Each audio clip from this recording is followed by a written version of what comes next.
Hello and welcome to Pi International Education and to our e-learning IELTS tips on reading. আজকে আমরা reading এর একটা টিপ শিখব যেটা হচ্ছে always answer the easier questions first.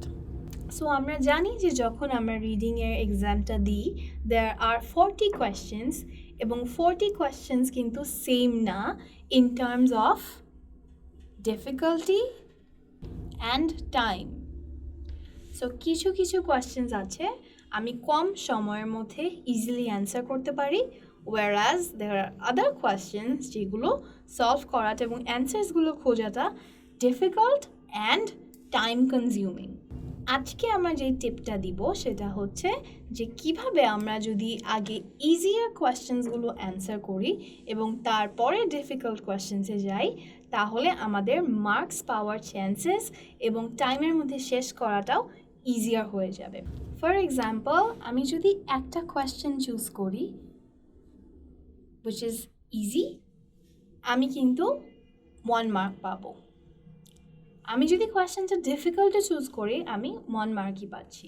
So easy questions আগে answer করলে যেটা বেনিফিট হবে আমাদের জন্য সেটা হচ্ছে আমার এই 1 মার্কটা আমি কম সময়ের মধ্যে পাচ্ছি। যদি অ্যান্সারটা ভুলও হয় আমার কিন্তু অ্যান্সারটা খুঁজতে বেশি টাইম যায়নি, সো আমার এখানে কোনো প্রবলেম হবে না।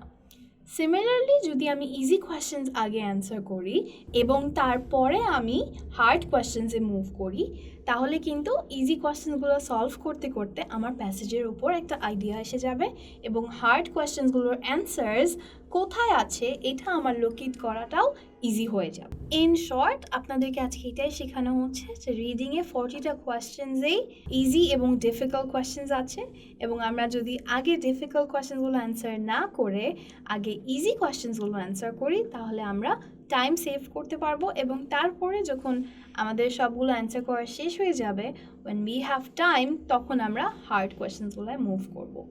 Doing this you can secure the maximum marks in the shortest amount of time. Thank you so much for watching this video and we hope this tip is helpful for you.